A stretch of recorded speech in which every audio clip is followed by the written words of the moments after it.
নিৰ্বাচন কোন তাৰিখে তেতিয়ালে মোৰ লগত ডাঙৰকৈ ক'ব ভাৰত মাতা কি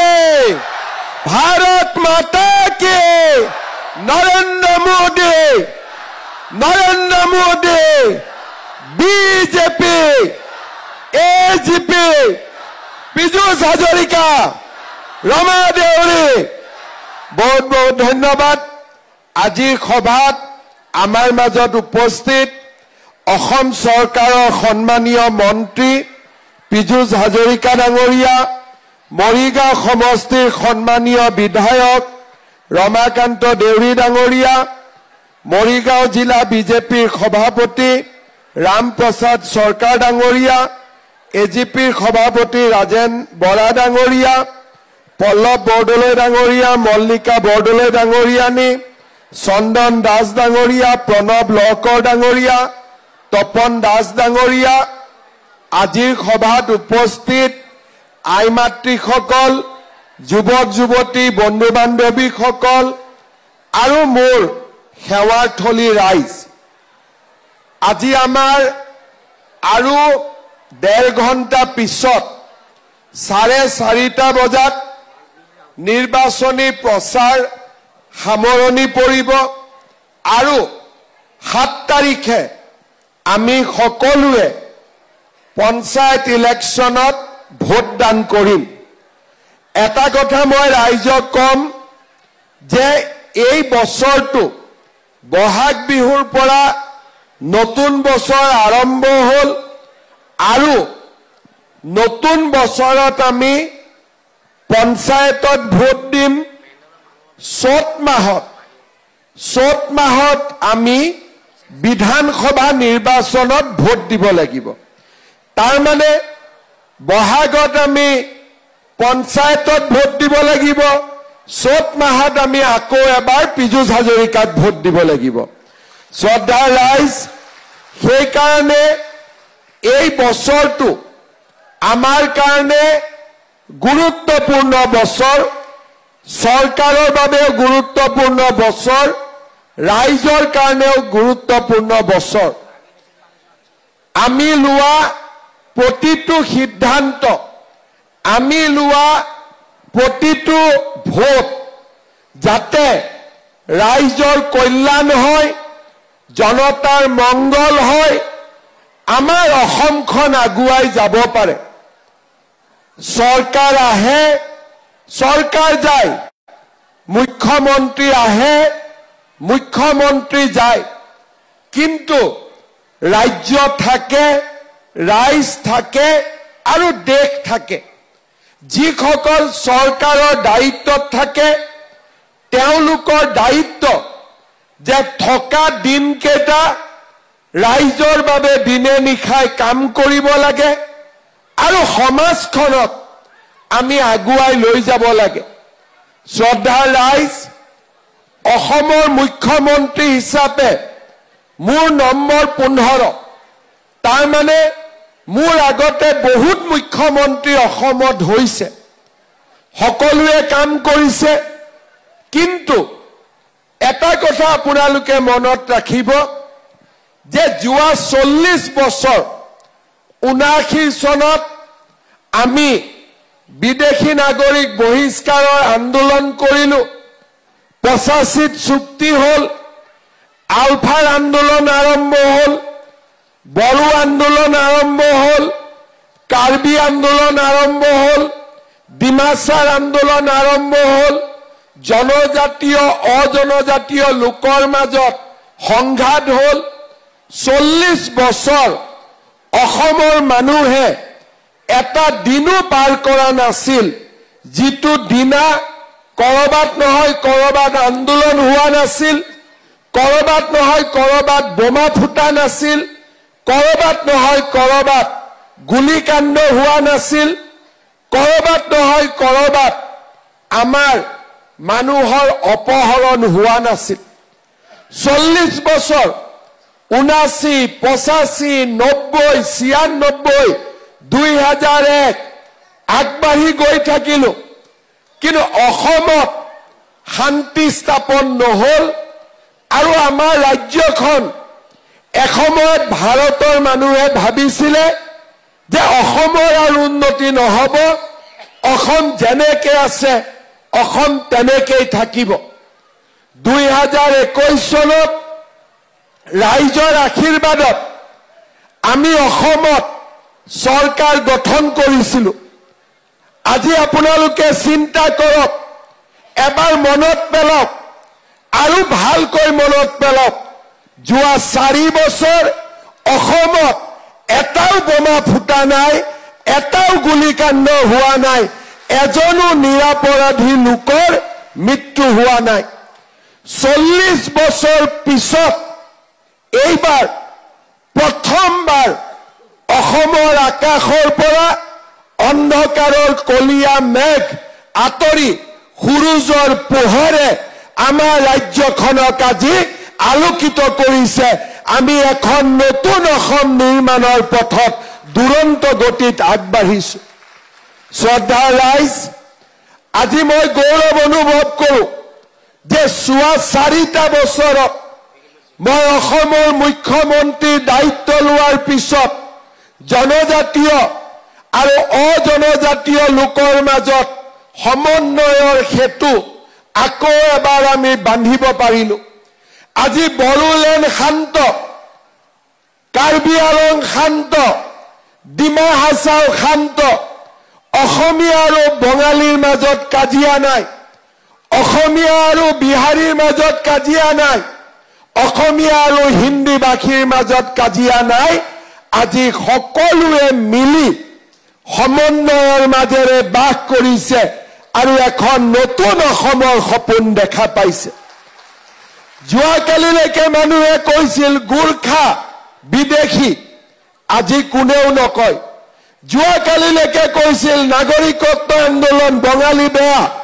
আজি কোনেও নকয়। যোৱাকালিলৈকে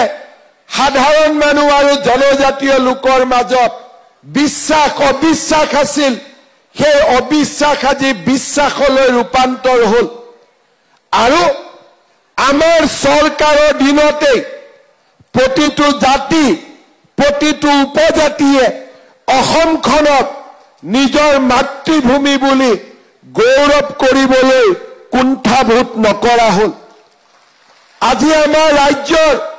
জনজীৱনলৈ পৰিৱৰ্তন আহিছে। এইখন অসম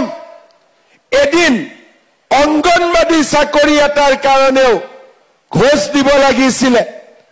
এইখন অসমত চৰকাৰী চাকৰি এটা পাবলৈ 5 লাখ 10 লাখৰ পৰা 1 কোটি টকাৰ নিলাম বজাৰ বহিছিল এইখন অসমত। এইখন অসমত মানুহে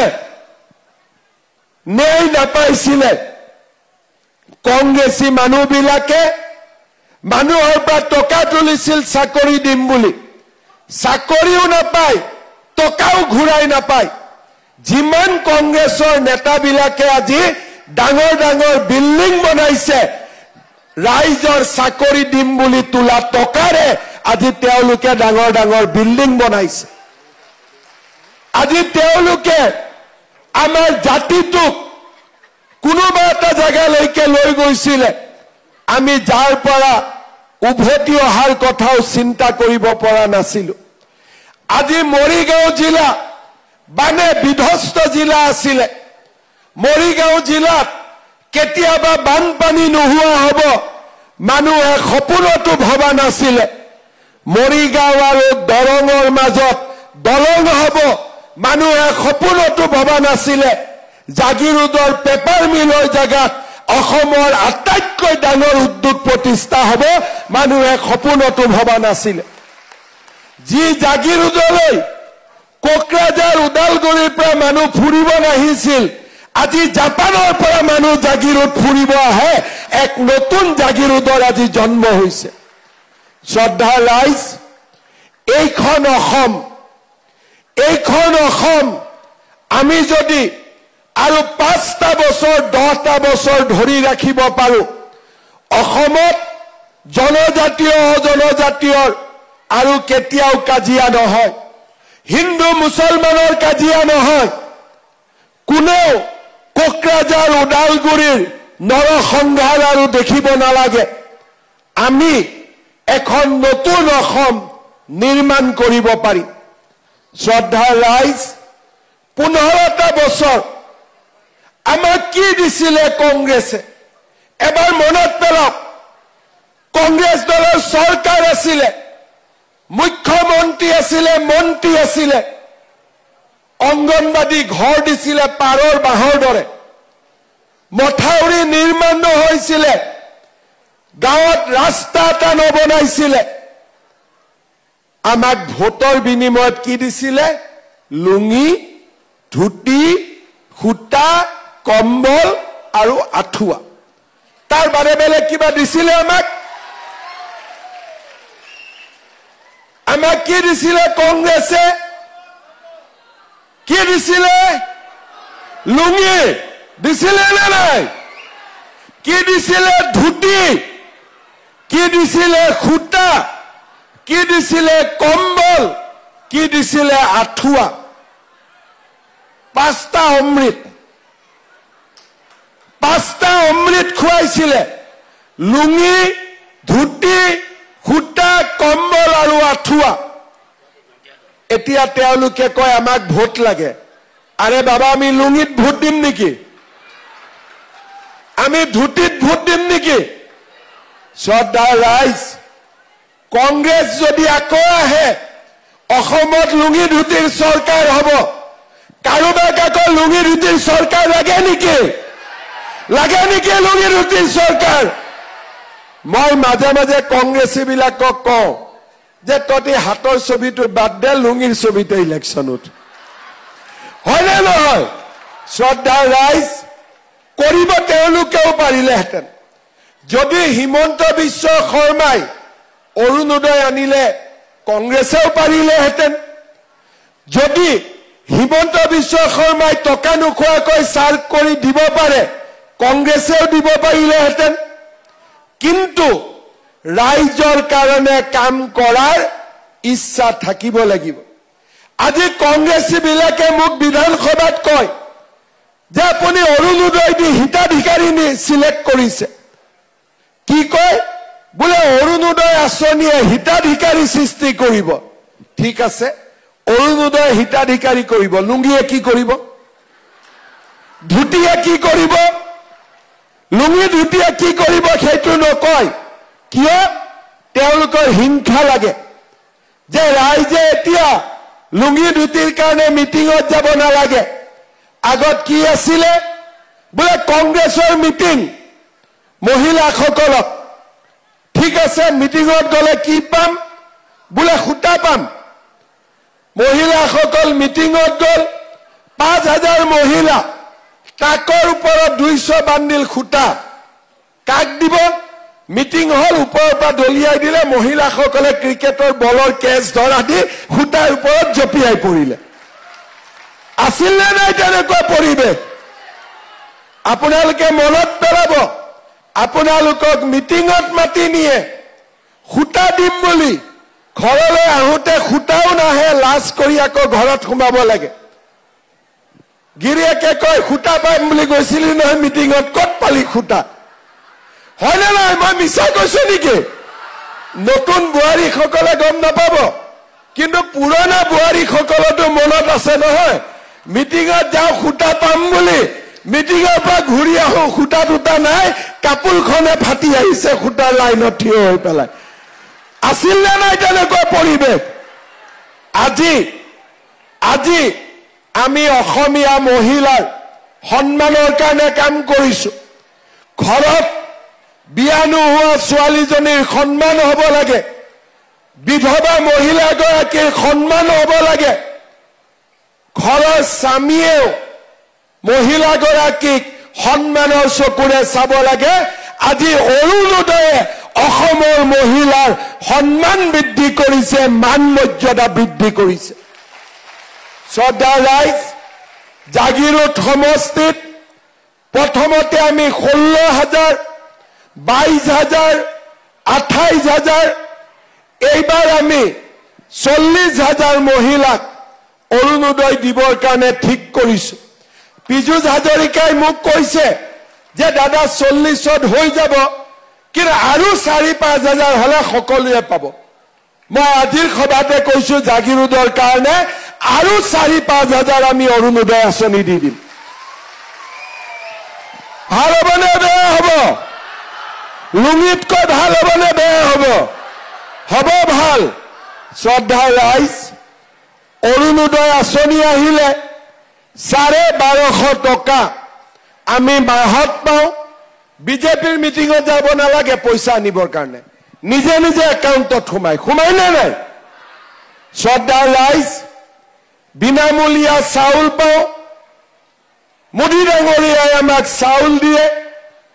মোদী ডাঙৰীয়াই আমাক আয়ুষ্মান ভাৰত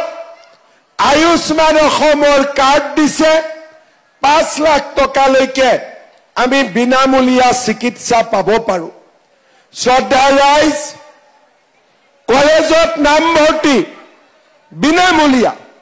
কিন্তু মাজে মাজে গাঁওবুঢ়া মৌজাদাৰক ইনকাম চাৰ্টিফিকেটখন আনোতে অলপ পইচা দিব লাগে হয়নে নহয় এইবাৰ মই নিয়ম কৰিছো কলেজৰ এডমিশনত কাৰো চাৰ্টিফিকেট ল'ব নালাগে ৰেশন কাৰ্ড দেখুৱালে আপোনালোকক বিনামূলীয়া এডমিশন কৰি দিব শ্ৰদ্ধা ৰাইজ আগতে ঘৰ লাগে আবাস যোজনাৰ ঘৰ ফটো মাৰোতে জিঅ' টেগিং কৰোতে পইচা দিব লাগে এইবাৰ আমি কলো যে জীৱিকা সখী বাইদেউসকলে জিঅ' টেগিং কৰিব পইচা পাতি খৰচ নহয় লগত আৰু মই নিয়ম কৰিছো 10 মেৰ পৰা যিবিলাকৰ জিঅ' টেগিং জীৱিকা সখী বাইদেউবিলাকে কৰি নিদিলে বা নহল নিজৰ জিঅ' টেগিং এতিয়া নিজে 30 দিনৰ কাৰণে কৰিব পাৰিব কতো যাব নালাগে নিজৰ জিঅ' টেগিং নিজে কৰি দিব ভাল হ'বনে বেয়া হ'ব নিজৰ পইচাটো নিজে নলয় হয় নহয় নিজৰ পইচাটো মানুহে নিজে ল'ব নোৱাৰে শ্ৰদ্ধা ৰাইজ অৰুণোদয় হ'ল চাউল হ'ল প্ৰধানমন্ত্ৰী আৱাস যোজনাৰ ঘৰ পাম বিনামূলীয়া এডমিশন হ'ল এতিয়া আমি আকৌ আগলৈকে কি কৰিম 1 অক্টোবৰ তাৰিখৰ পৰা ৰাইজক আমি কম দামত ৰেশন কাৰ্ডত দালিও দিম চেনিও দিম আৰু নিমখো দিম ভাল হ'বনে বেয়া হ'ব লুঙিতকৈ ভাল হ'বনে বেয়া হ'ব ভাল হ'বতো বজাৰতকৈ 30 টকা কম দামত দালিও পাব চেনিও পাব নিমখো পাব আৰু কি লাগিব কৈ দিয়ক আজি আৰু কি লাগিব অলপ ডাঙৰকৈ কওক আৰু কি লাগিব মিঠাতেল এতিয়া মোৰ মতেদি আৰু এটা বস্তু আপোনালোকক লাগে সেইটো হ'ল গেছৰ সিলিন্ডাৰ এটা কিনিবৰ কাৰণে 950 টকা লাগে আৰু এজেন্সিয়ে 1050 টকা লয় হয় নে নহয় লয় নে নলয় এতিয়া 1 অক্টোবৰৰ পৰা আপোনালোকক গেছ মই 650 টকাত দিয়াৰ ব্যৱস্থা কৰিম ভাল হ'বনে বেয়া হ'ব লুঙিতকৈ ভাল হ'বনে বেয়া হ'ব ধুতিতকৈ ভাল হ'বনে বেয়া হ'ব গেছ পালো চাউল পালো আৰু এটা লগত কওঁ যাৰ প্ৰধানমন্ত্ৰী উজ্জ্বলা যোজনাৰ কাৰ্ড আছে তেওঁলোকে গেছ 250 টকাত পাব ভাল হ'ব তই বিৰাট ফুৰ্তি পাইছ বাবা তই বেছি গেছ খাই নিদিবি আকৌ এটাই সিলিন্ডাৰ লবি হ'ব 650 গেছ আৰু 250 টকাত গেছ তাৰ মানে আপোনালোকে চিন্তা কৰক বিজেপি আহিলে অৰুণোদয় পালো চাউল পালো দালি নিমখ চেনি পালো আৰু লগতে আমি গেছো 650 টকা আৰু 250 টকাত পালো কলেজতো এডমিশন বিনামূলীয়া হ'ল আৰু আবাস যোজনাৰ ঘৰ পাবৰ কাৰণেও কাকো এটকাও ঘোষ দিয়াৰ দৰকাৰ নহব শ্ৰদ্ধাৰ ৰাইজ ঘৰ এখন চলাবৰ বাবে আমাক আৰু কি খৰচ লাগে ইলেক্ট্ৰিচিটিত খৰচ দিব লাগে 1 এপ্ৰিলত আমি ইলেক্ট্ৰিচিটিৰ দাম 1 টকা কমাই দিছো এইবাৰ বিলত আপোনালোকে দেখা পাব 1 নৱেম্বৰৰ পৰা ইলেক্ট্ৰিচিটিৰ দাম মই আৰু 1 টকা কমাই দিম যাতে দুখীয়া আৰু মধ্যবিত্ত সমাজখনে হকাহ পাব পাৰে শ্ৰদ্ধাৰ ৰাইজ এফালে লুঙি ধুতিৰ চৰকাৰ এফালে বিজেপিৰ চৰকাৰ দেশত শান্তি আহিলে আজি মোৰ সুৰক্ষাৰ প্ৰশ্ন নাই গাঁৱত ৰাস্তা হল গাঁৱত মথাউৰি হল সেমি কন্ট্ৰাক্টৰ মৰিগাঁও জিলাত মেডিকেল কলেজ হল উন্নয়ন দুৰন্ত গতিত কোনেও আগত চিন্তা কৰিব পৰা নাছিল যে মৰিগাঁও জিলালৈ উন্নয়নৰ ঢল এনেকে নামি আহিব পাৰে মই চেষ্টা কৰিছো এই বছৰৰ ভিতৰতে জাগিৰোডৰ পৰা লাহৰীঘাটৰ পৰা দৰঙৰ পৰা ভূটানলৈকে হাইৱে বনাবৰ বাবে এই বছৰতে মই চিন্তা কৰিছো নাৰেংগী কুৰুৱাৰ দৰং হ'ব দৰং জিলাৰ ওচৰতে আপোনালোকে দৰং যাবৰ কাৰণে গুৱাহাটী যাব নালাগে পুনে কুৰুৱা পাব বাইহাটা চাৰিআলি পাব ধুবুৰী পাই ওলাই যাব গুৱাহাটীত যোৱাৰ দৰকাৰে নোহোৱা হৈ গল এনেকুৱা পৰিৱৰ্তন আগত হোৱা নাছিল তাৰ লগত দুখীয়া মধ্যবিত্ত কাৰোবাৰ ঘৰত 3টা ল'ৰা ছোৱালী আছে কলেজত এডমিশন দিবৰ কাৰণে লাগে 30,000 টকা এতিয়া 30,000 টকা দিব নালাগে তাৰ মানে বছৰত 3,000 টকা বাছি গল 1250 অৰুণোদয় পালো 12 মাহত অৰুণোদয় গৈ পেলাই আমাৰ 16-20,000 টকালৈকে গৈ পালে আজি আপোনালোকে চিন্তা কৰক দালি নিমখ চেনি গেছৰ কম দাম আৰু ছোৱালীজনীক কলেজত পঢ়াৰ খৰচো মামাই দি আছে দেউতাক মাকে দিব নালাগে ক্লাস 9ৰ ছোৱালীজনীকো চাইকেল মামাই দিছে আৰু এইবাৰ আৰু এটা নিয়ম কৰিব খুজিছো আগতে আমি যেতিয়া ঘৰত যাওঁ মায়ে মেট্ৰিকৰ আগত গাখীৰ খাব দিয়ে কিমান গাখীৰ খাম আৰু মাক কওঁ গাখীৰ নাখাওঁ এতিয়া ডাঙৰ হৈ বুজিলো মায়ে আমাক গাখীৰ দিয়ে আমি গাখীৰ নাখাওঁ বহুত মাকে লৰাক গাখীৰ খুৱাব খোজে ঘৰত গাখীৰ নাই হয়নে নহয় আজি মেট্ৰিক দিব লৰাটোৱে মাকৰ মন যায় না নাযায় গাখীৰ এগিলাস লৰাটোক খুৱাবৰ কাৰণে যায় না নাযায় কিন্তু পইচাওতো লাগিব এতিয়া মই নিয়ম কৰিছো মেট্ৰিকৰ ক্যান্ডিডেটক যাতে মাকে গাখীৰ এগিলাস খুৱাব পাৰে মাহত 300 টকাকৈ তাৰ একাউণ্টত মেট্ৰিক পৰীক্ষা নোহোৱালৈকে জমা দি ভাল হ'ব নে বেয়া হ'ব লুঙিতকৈ ভাল বেয়া হ'ব নে বেয়া হ'ব ধুতিতকৈ ভাল হ'ব নে বেয়া হ'ব শ্ৰদ্ধা ৰাইজ এডিআৰিৰ আমি পৰীক্ষা পাতো 3rd গ্ৰেড 4th গ্ৰেডৰ পৰীক্ষা যদি ফিজ লও ক্যান্ডিডেট হয় 4 লাখ আৰু যদি ফিজ নলও ক্যান্ডিডেট হয় 12 লাখ ফিজ কিমান 400 টকা তাৰ মানে অসমত এনেকুৱা বহুত দুখীয়া মানুহ আছে যে 400 টকা ইন্টাৰভিউটো দিব নোৱাৰে আমি কি সিদ্ধান্ত লৈছো এইবাৰৰ পৰা লৰা ছোৱালী যদি গ্ৰেজুৱেট পাস কৰে প্ৰত্যেক ইন্টাৰভিউতে যাতে যাব পাৰে 1 বছৰৰ কাৰণে তেওঁলোকৰ বেংকৰ একাউণ্টত প্ৰত্যেক মাহত মই 2,500 টকা কৰি জমা দিম ভাল হ'ব নে বেয়া হ'ব? নিযুত মইনা, চাইকেল 300 টকা, স্কুটি আৰু এতিয়া 2,500 টকা কৰি মাহত জমা, কলেজৰ এডমিশনৰ ফিজ নাই, অৰুণোদয়, গেছ, নিমখ, চেনি, দালি, তেলটো ওলাই গৈছিল ন মুখেদি, সেইকাৰণে ৰখাই দিছো, নহলে আকৌ জাৰ্নেলিষ্ট বিলাকে ল'ব নহয় পিছত।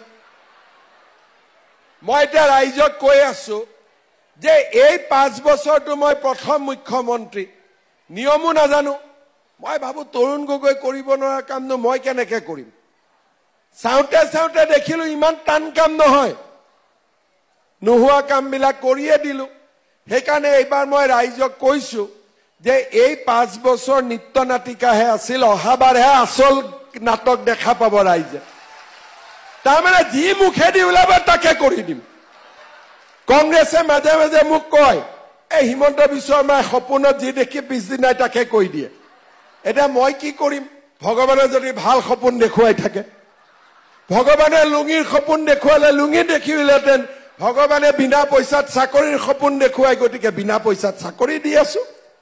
ভগৱানে ধুতিৰ সপোন নেদেখুৱাই অৰুণোদয়ৰ সপোন দেখুৱাই দিয়ে, গতিকে অৰুণোদয় দি আছো। বেয়া কৰিছো নেকি? এতিয়া মাজে মাজে মোক কংগ্ৰেছী বিলাকে কয় এই ইটো বেটা এইবাৰ ফচিলে কিয়? বোলে মহিলাবিলাকক 10,000 দিম বুলি কৈ দিলে, এতিয়া কেনেকে দিব? অলপ মাজে মাজে আপোনালোকৰো চিন্তা হয়, পায় নে নাপায়, হয় নে নহয়? কংগ্ৰেছী মানুহবিলাকে মোক কয় আৰু আমাৰ মানুহকো কয় এইবাৰ আৰু কংগ্ৰেছ নিজিকে, মানে বিজেপি নিজিকে। কিয় নিজিকে বিজেপি?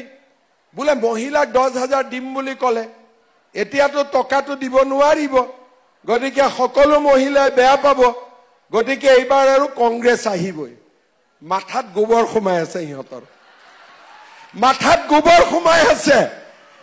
জুন মাহত জাগিৰোডত 10,000 টকা আমি দিব আহি যাম।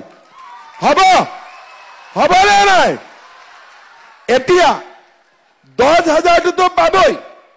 এইখন মিটিঙো সৰু হ'ব। জাগিৰোডত কিমান নাম আছে জানো? 40,000 মান আছে। হাত উঠাকচোন কোনে কোনে 10,000 পাব। অলপ ডাঙৰ কৰি হাত উঠক। বাপৰে, আৰুতো বহুত আহাই নাই। বহুতে মেম্বাৰ উঠিছে, ইলেকশ্যনত ঘূৰি আছে। গতিকে এইখন মিটিঙো সৰু হ'ব। জুন মাহত মই 10,000টো দিব আহিম, কিন্তু 10,000টো শেষ নহয়। মই কলো ন এতিয়া নিত্য নাটিকা, পিছতহে থিয়েটাৰ। গতিকে 10ৰ পিছত 25,000ও পাব, আৰু 25ৰ পিছত 50,000ও পাব। কিন্তু কোনে কোনে নাপাব? 10,000টো পাবৰ কাৰণে বাচ্চা 3টা থাকিব লাগে। গতিকে 25,000 সময়ত যদি বাচ্চা 4টা হৈ যায়, তেতিয়াতো নাপাব 25,000। যোৱা পৰহি দিনাখন মই কলিয়াবৰত আছিলো। এটা আমাৰ মুছলমান সম্প্ৰদায়ৰ ল'ৰা, আমাৰ কৰ্মী, বোলে দাদা এতিয়াতো মোৰ 2টা বাচ্চা হ'ল, 2টাই ছোৱালী হ'ল, এটাতো ল'ৰা লাগিব, এতিয়া কি কৰা যাব? মই বোলো ঠিক আছে, আৰু এটা চেষ্টা কৰ, আল্লাই দিলে ল'ৰা হ'ব দে।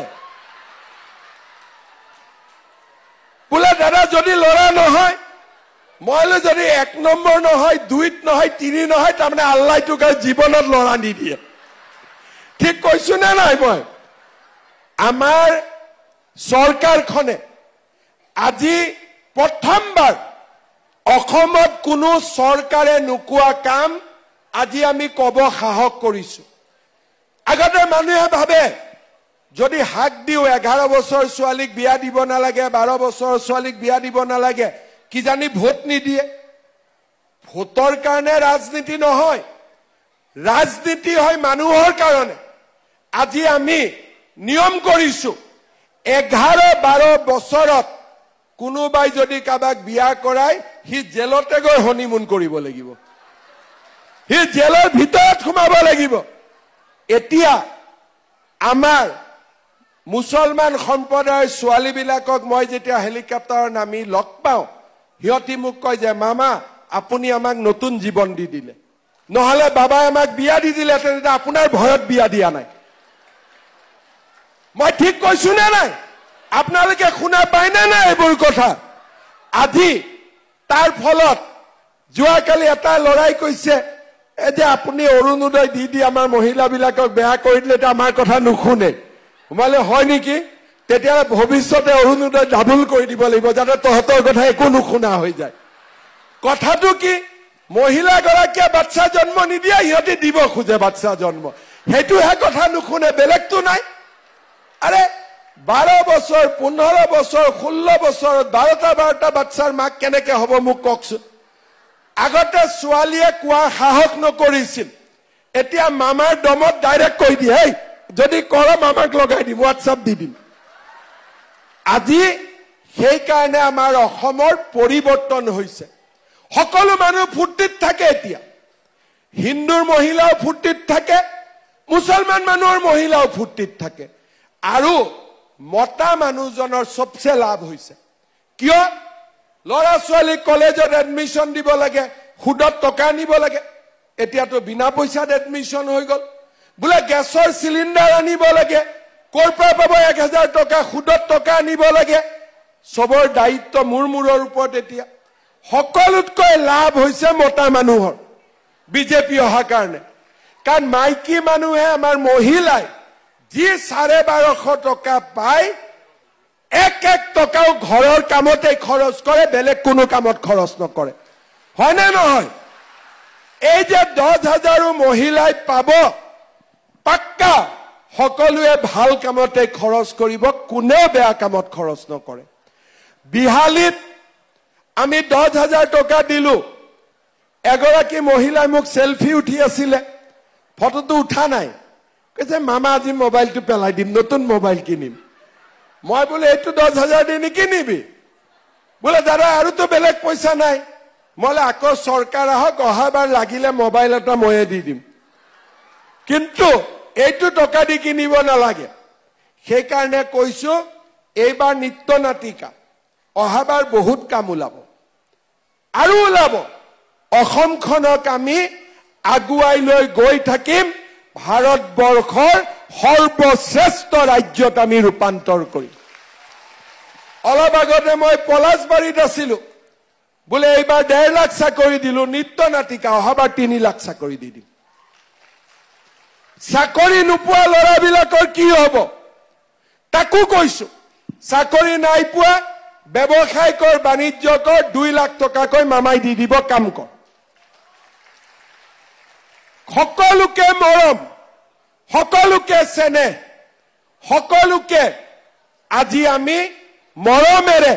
সমাজখন আগুৱাই লৈ গৈ আছো শ্ৰদ্ধাৰ ৰাইজ আজি আপোনালোকে দেখিব বড়ো মানুহ লটপালে ফুৰ্তিত থাকে বোলে উপেন্দ্ৰনাথ ব্ৰহ্মৰ ষ্টেচু দিল্লীত হ'ল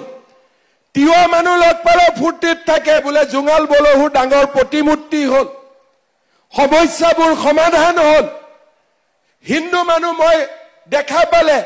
সকলো হিন্দু মানুহৰ নামঘৰত কবাত নহয় কবাত নতুন তিনপাত এখন বিজেপি চৰকাৰৰ দিনত লাগিছে তাত কোনো বাধা হোৱা নাই আৰু আজি মুছলমান মানুহবিলাকে প্ৰথমবাৰ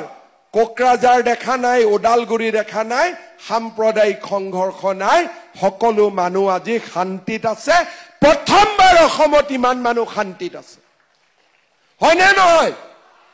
আজি যিবিলাক মুছলমান মানুহে ভুলতে কংগ্ৰেছক ভোট দিয়ে মই ইহঁতক কওঁ যে যিটো পাৰ্টিয়ে ওদালগুৰি কোকৰাঝাৰত তত গুলিয়াই মাৰিলে তাহাঁতকে ভোট দিয়নে একবাৰ বিজেপিক ভোট দিছাচোন আজি মানুহে মোৰ কথা শুনিছে সামুগুৰিত আমি জিকিলো আৰু এইবাৰ আমি আৰু বহুত সিটত জিকিম কাৰণ মানুহে বুজি পাইছে যে মোদীয়ে সকলোকে ন্যায় কৰে সকলোকে ঘৰ দিয়ে সকলোকে কৃষক সন্মান দিয়ে সকলোকে অৰুণোদয় দিয়ে হিন্দু মুছলমানৰ নাম আমি নকৰো আমি কেতিয়া কৰো কোনোবাই গড় মাৰিলে হেতুহে আমি বেয়া পাওঁ আৰু গড় মাৰিলে চকু কেটা কাঢ়ি আনিব লাগে নে নাই গড় মাৰিব দিব লাগে নেকি? লাগে নেকি? সেইকাৰণে ৰকিবুল হুছেইনে মোক বেয়া পায় বোলে ধুনীয়াকৈ গড় কেইটা মৰি আছিল, এইটো ক'ৰ পৰা মুখ্যমন্ত্ৰী আহিলে গড় মাৰা বন্ধ কৰি দিলে? হয়নে? আজি আমাৰ অসমৰ চাৰিওফালে এটা নতুন পৰিৱেশ, নতুন আন্দোলন। ধৰ্ণা ধৰ্মগতৰ আন্দোলন নহয়, সীতা জখলাত দুগ্ধ আন্দোলন, বজালীত দুগ্ধ আন্দোলন, কৃষিৰ আন্দোলন,